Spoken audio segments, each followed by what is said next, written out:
Hello, hi everybody. Welcome on lesson 8 of Funerary Archaeology free course. Today we will focus on finding and identifying ancestry, ethnicity, height, stature, and nutrition.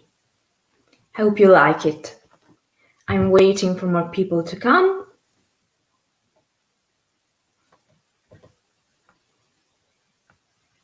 Hello?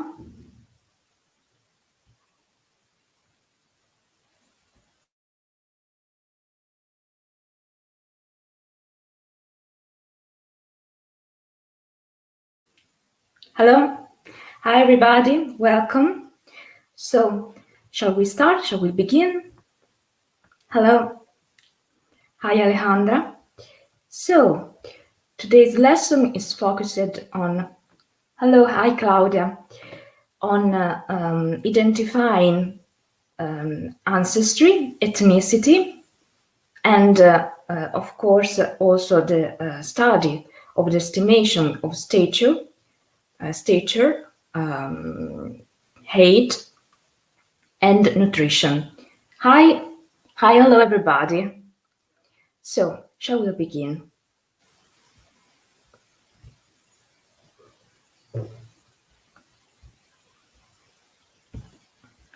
Okay.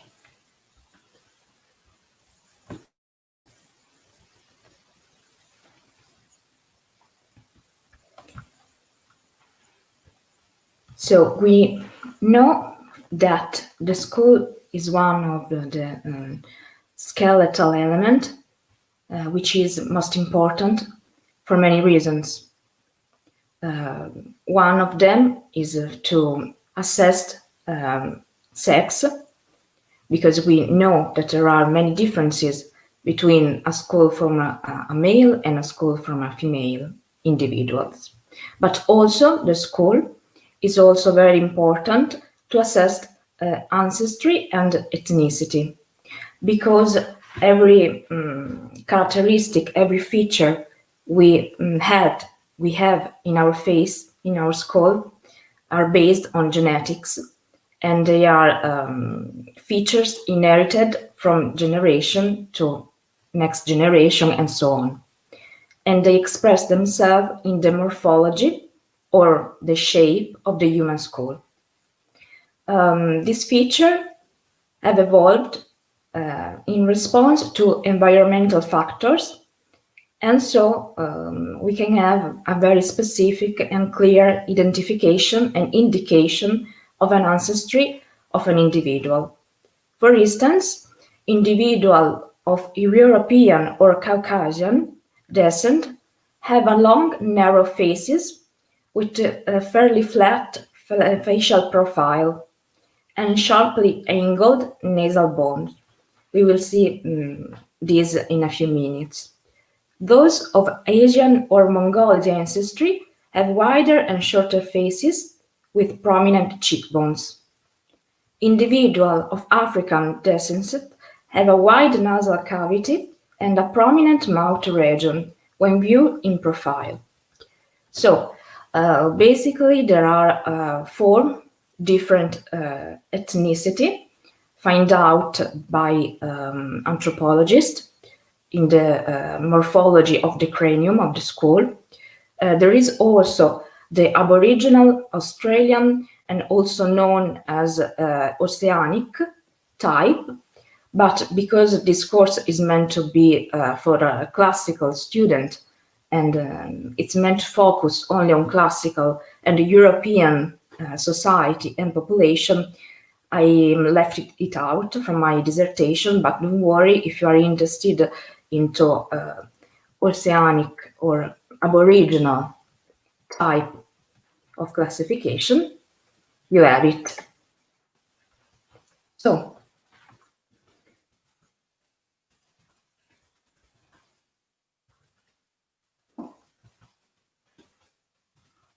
there are plenty of differences between one ethnicity from another one. There are 3 main regions in the skull where these differences express themselves. The first one is the eye sockets.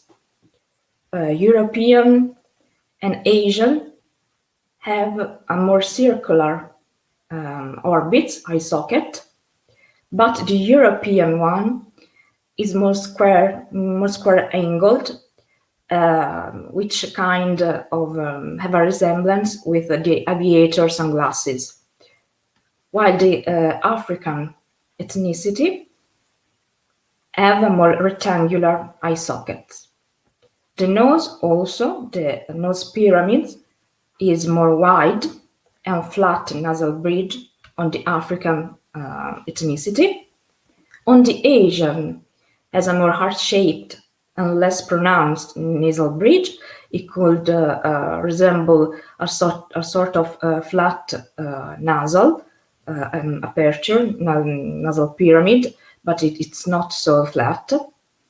While European usually have a narrow, high, and more pronounced nasal bridge.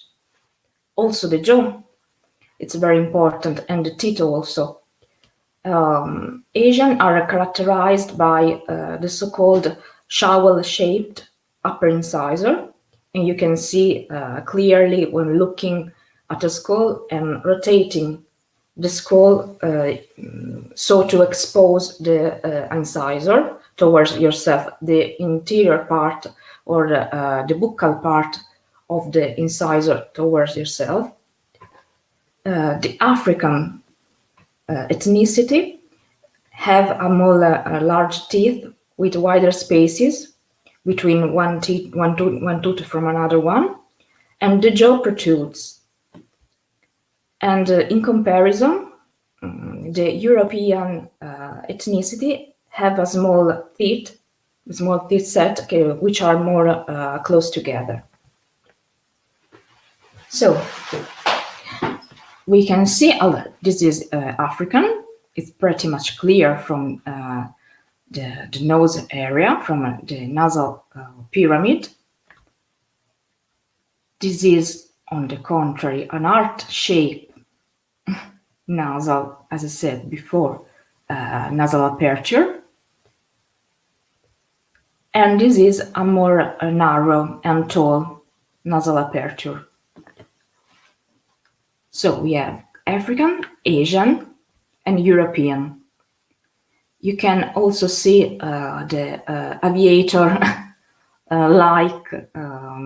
aviator sunglasses like orbits on the European, which are more rounded. Clearly, the Asian one have the more rounded one, while the African are more square shape. Also, look at the space between the teeth on the African one. In this particular image, you can see very well the prognatism of the African,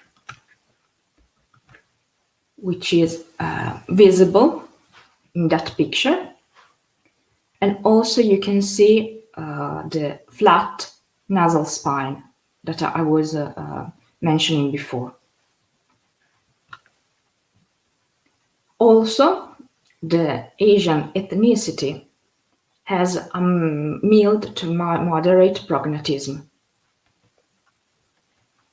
But there is a very clear difference looking at the Caucasian one.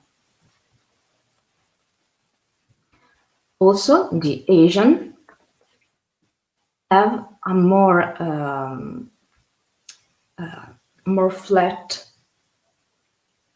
cheekbones, a more flat zygomatic arch, and they tend to extend horizontally in the face. And so it gives the appearance of a very youthful, small, rounded face.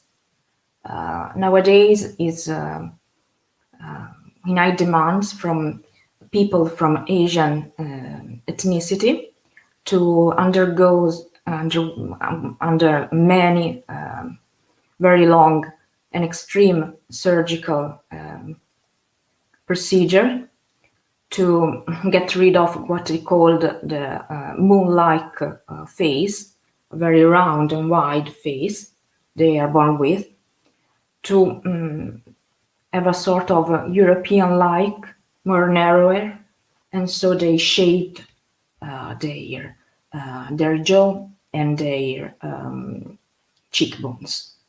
It's a very, very hard on the body and on the recovery surgery. And this is the oceanic, as I mentioned before, but I'm not gonna focus more on this. What about height or stature?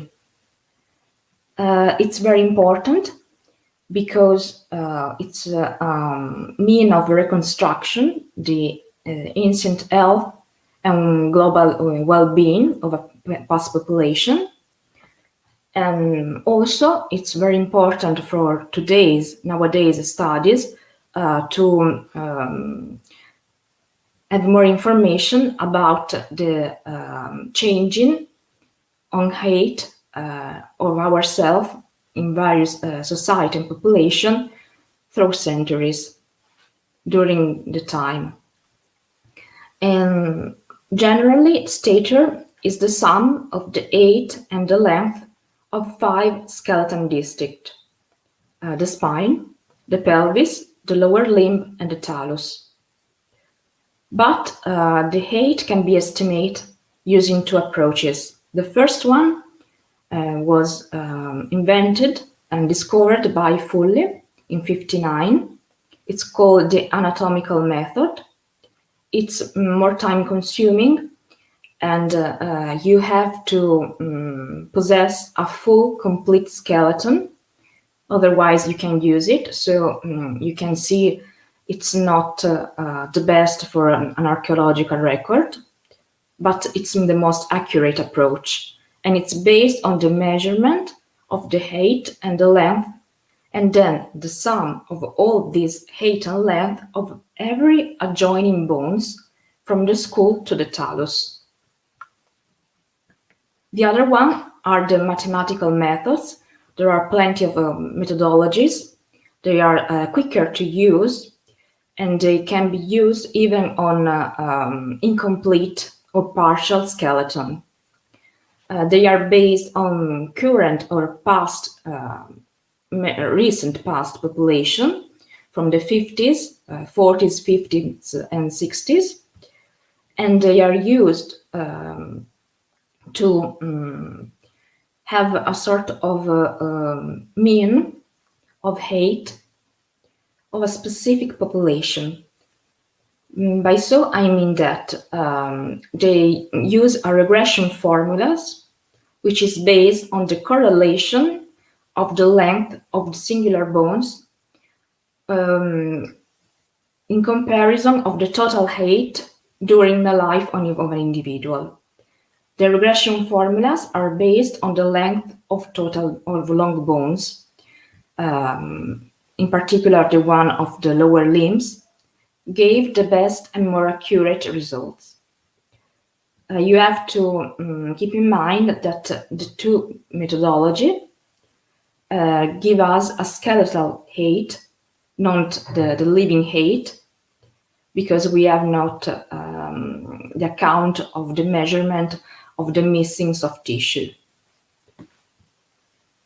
So you can see here in the picture a lot of long bones from the arm, from the upper limb, and from the lower limb, from the leg. You took with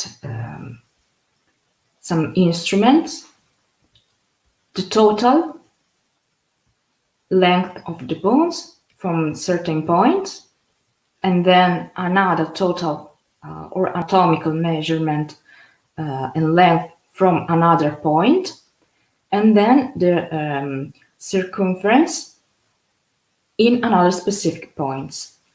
Then you calculate using the regression formulas.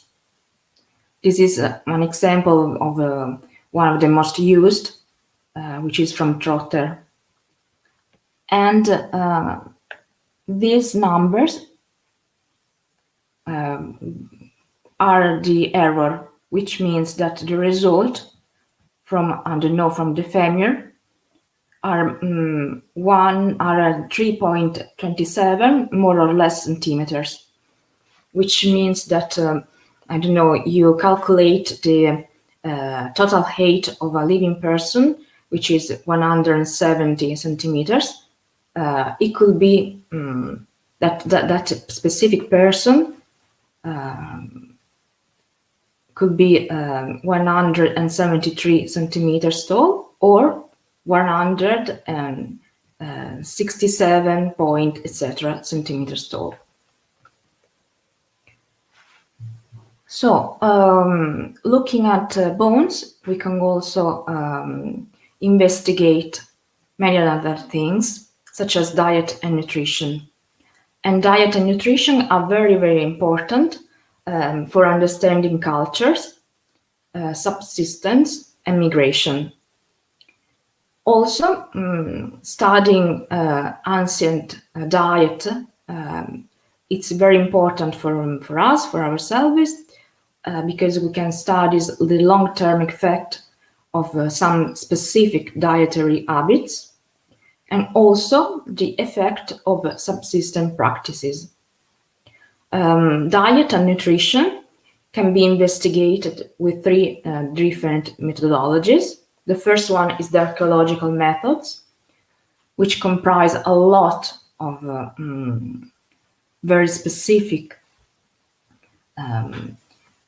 sciences, such as zooarchaeology, archaeobotanics, palynology, which is the pollen analysis, sedimentology, which is the sediment analysis, but I will not focus on this because I'm not a zooarchaeologist or an archaeobotanics. If you are interested in such matters, please check out the page on Instagram of Save Cultural Heritage Group, because I know that there are available some of that science in a form of free course. So please check it out. Today we will follow on osteological methods and biotechnology methods. The osteological methods are based on teeth pathology and alteration, nutrition pathology, and FEA, finite element analysis. The biotechnology methods, which I choose to talk to you today, is the stable isotopes analysis. So, starting from teeth pathology and alteration. Teeth are very important. We have seen in a previous lesson that they also are used from age, skeleton remains, but they are also used for assessed nutrition and performance of a person,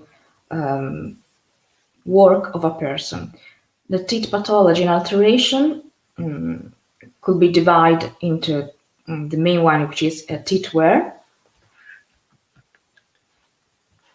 Here you have some example of teeth wear, which is made up of some alteration quite evident. You can see starting from perfectly healthy tooth, from a very small amount of the upper crown of a tooth, which is consumed, which is slowly consumed day by day after use, and could be caused by the use of by ancient population of the mouth as a sort of a third end.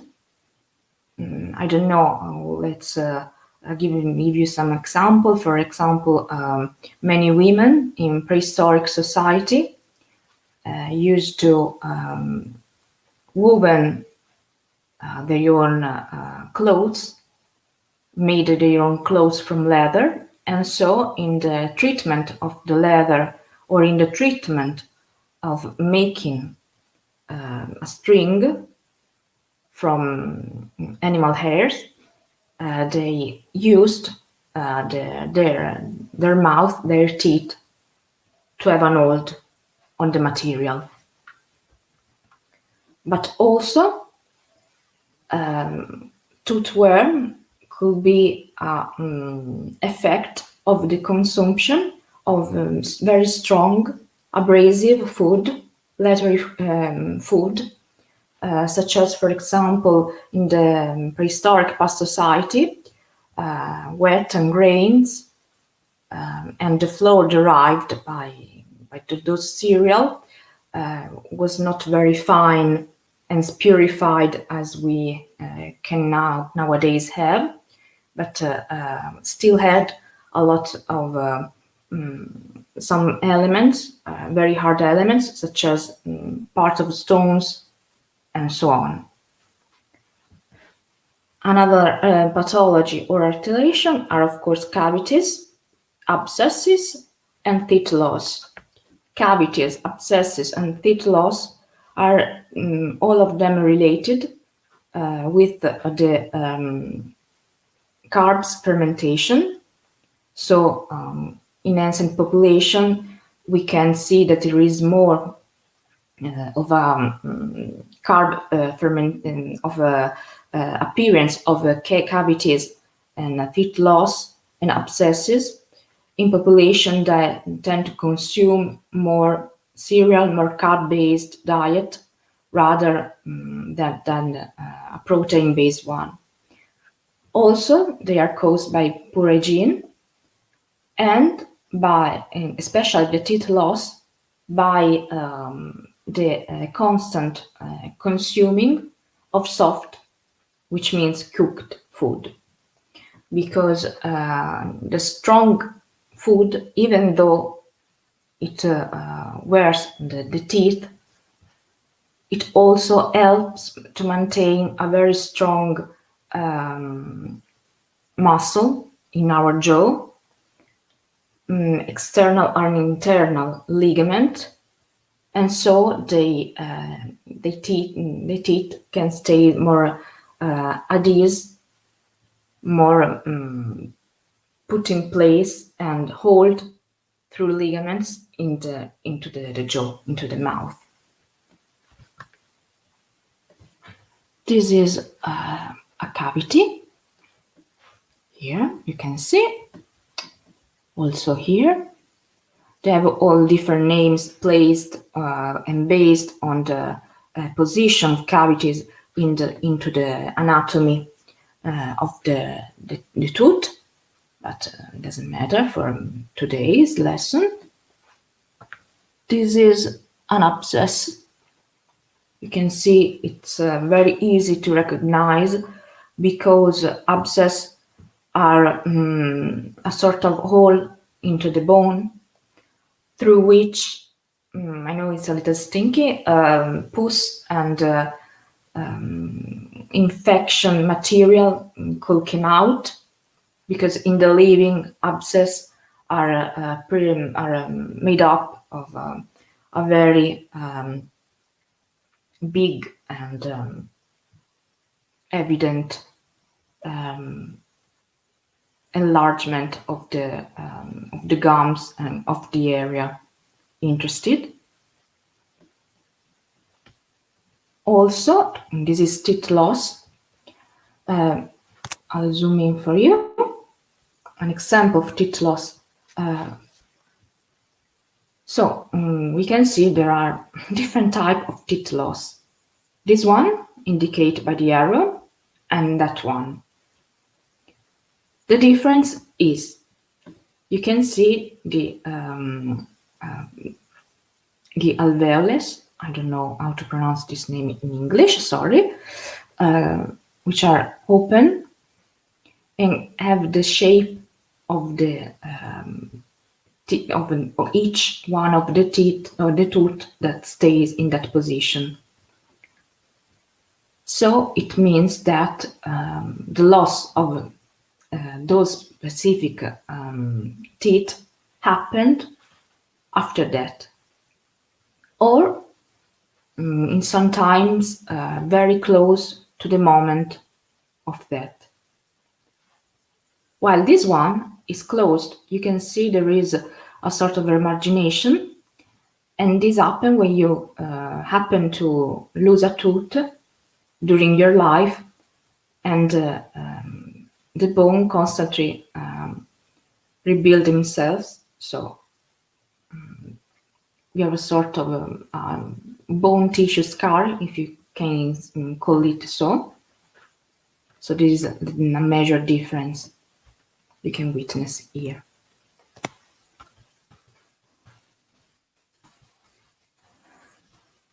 Tartar is, on the contrary of cavities, linked to the higher consumption of proteins, because it gives a more alkaline pH in our mouth, so the bacteria can proliferate more. And this is tartar. Okay, this is tartar. You can find in many places, many spots into the area of a tooth. And mainly it's placed on the inside of the incisor, upper and lower, especially lower incisors, and so on. Oh, sorry. There is also another pathology, an alteration that could happen because of a different nature, which could mean a stress.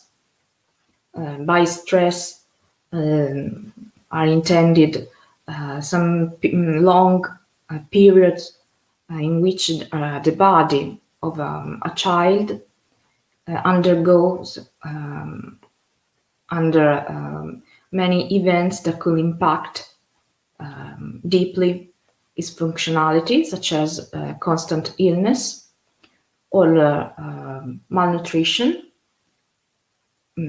so to say, a constant deficit of very specific vitamins or elements, and also dietary deficit and malnutrition. And this is the and it's called enamel hypoplasia. You can see not this one is still tartar. That sort of stripes in the enamel, in the crown of the teeth, are hypoplasia. And it's caused by different time of deposition of teeth material during the growing phase of a child. So, skipping through skeletal alteration, there are many alteration and pathologies that are caused by nutrition, poor diet. The first one is anemia and iron deficiencies, which can cause an alteration, as you can see, of the cortical bones, and give a very specific alteration, which is known under the name of cribrier, very porotic alteration, and it's also caused by a state of persistent stress. It's usually found in the orbits or in the epiphysis of long bones of the humerus and femur generally.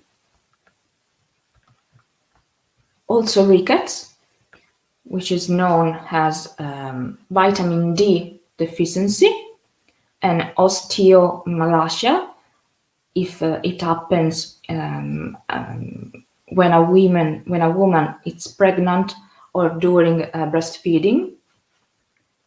And rickets have a very specific signs that can distinguish that pathology from one another.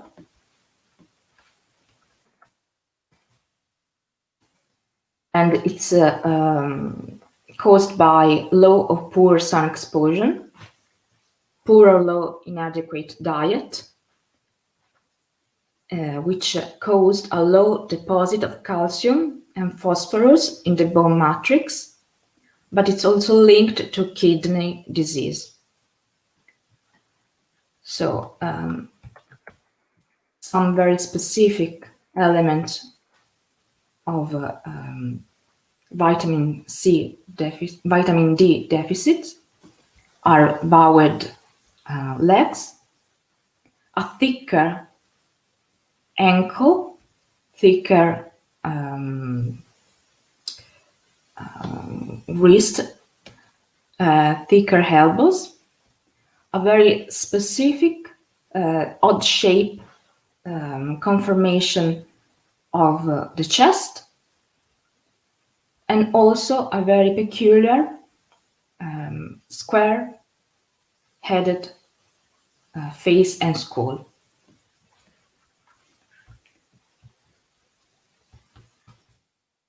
What about, as I mentioned it before, vitamin C deficiency is known under the name of scurvy, and it's the alteration of the formation process of the periosteum, and it could happen also in teeth erosion, teeth loss, and in constant capillary hemorrhages. In children, we witness it. In children, we witness it on the hale, that part of the sphenoid in the cranium, in the super part of the orbital area of the skull. In the adults, as I mentioned before, in tooth and teeth loss, here you can see well a partial closure, a partial remargination of the alveolus of that specific individual, which is not open. As you can see here, is very wide. The profile are very wide open. This is a complete reabsorption.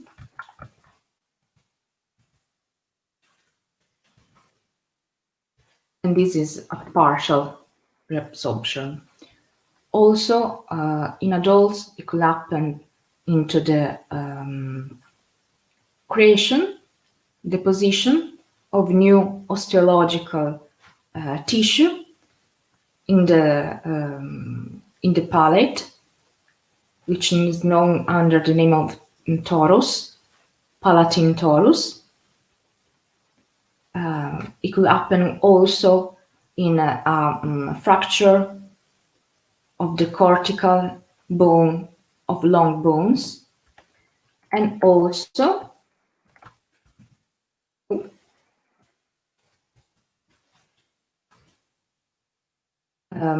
in the periostetis of the palate and on cortical bones, on epiphysis and diaphysis. And this is a zoom in of the periostetis and alteration of the cortical bone. So what about the last one, which is finite element analysis?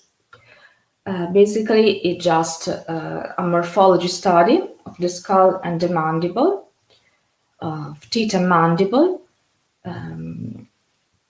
that adapt from one diet to another one through evolution from our ancestors till today. Very simple. We can see right there one of our ancestors,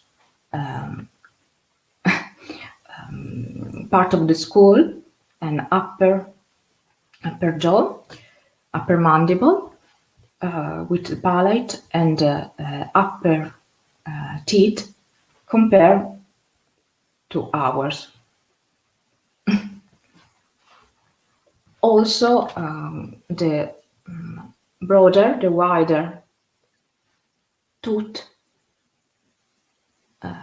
is linked to a sort of herbivorous, more herbivorous diet, because he has no space to mash and grind all the very leathery food that we encounter. So, last but not least, the biotechnology method. It's based on mass spectrometry and spectroscopy, based on a clever extraction of collagen from bones. You can see here a sample. Then you put into the machine, which can detect the various level of element which are contained into the bone, into that specific sample that you took. Generally, we took sample from long bones, from the diaphysis, the cortical part of the bone of the long bone. And of course, that numbers and that values that the machine give us have to be correlated by some formulas, some percentage, looking through many different libraries of different laboratories, which created them from different times and different geographic areas. But generally, an higher level of strontium means that the diet is based more on vegetable. It's the diet of herbivores. So our ancient ancestors, which aren't herbivores, have in their bones a higher level of strontium, but it's also found out in small fishes and clams. Higher level of magnesium, instead, are typical of a cereal-based diet, legumes-based diet, and also a higher consumption of green leaf vegetables. Zinc and copper are linked to the consumption of meat. Zinc is linked to the legumes and red meat, while copper is linked to clams, liver, nuts, white meat, poultry. Calcium is only used for correlation, for standard correlation, and for the evaluation of the error. So, okay.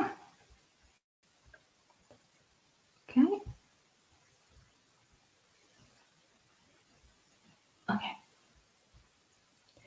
So, we have finished for today. If you have any question, please ask. I decided to postpone the lesson on grave goods for next week, because next week is the week of examples. So I thought that it might be more interesting for you to actually see what I meant and not only read a long list me on screen. Tomorrow we will focus more on other pathology and other alteration that happen in the bones. So if you haven't any question,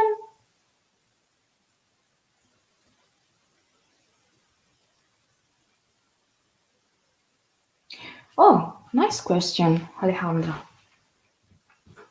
Sure. I would like to know if the genetical variation, like the metapism, are inherited from the ethnic group or is something of the familiar group. Yes, is something linked to genetic. Also, I took an image for you. The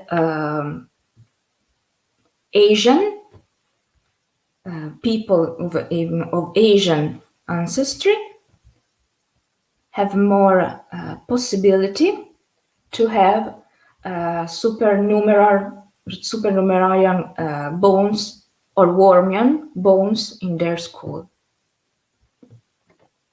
But it's complete. Oh no. Oh, sorry. I thought that this picture depicted it, but it doesn't. Sorry. I'll search one for to put on Google Classroom because it's a very nice comment. Yes, it is. It is linked in the specific case.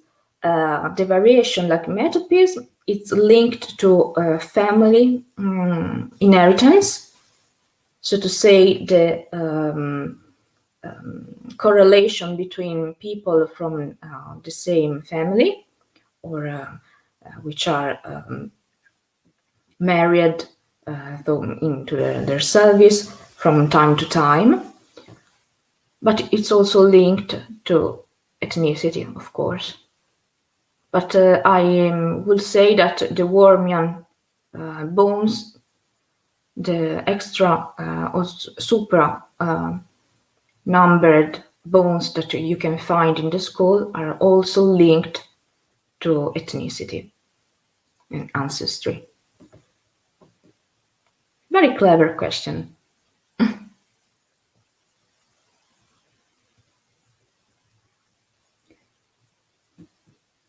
So if anyone didn't have any more question to make,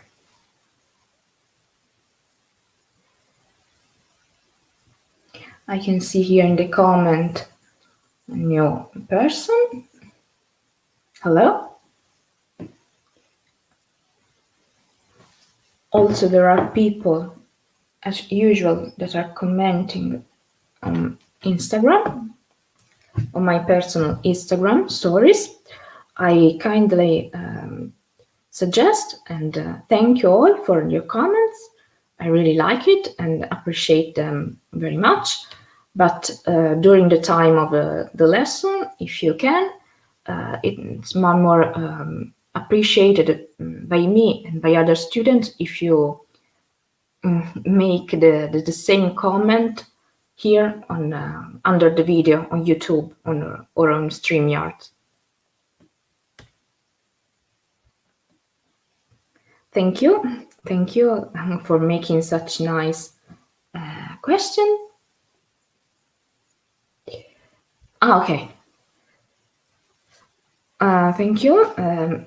I decided, since yesterday we spoke about graves and the position of the burial, of the bones inside the burial, and the differences between the type of burial, the primary and secondary, so on.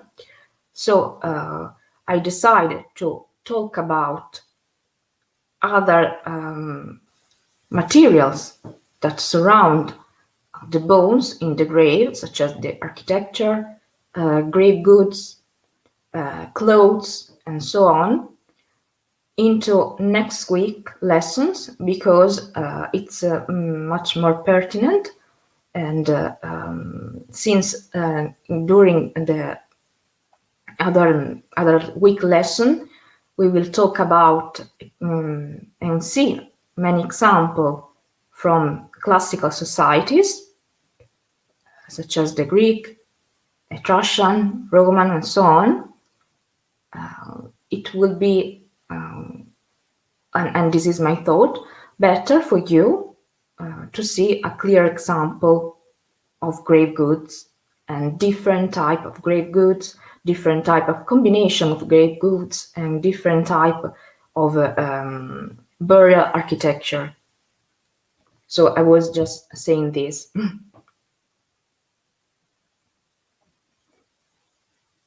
Also, sorry for the background. You can see a little of my housewife helpers. And so it's a long time. If there aren't any other questions,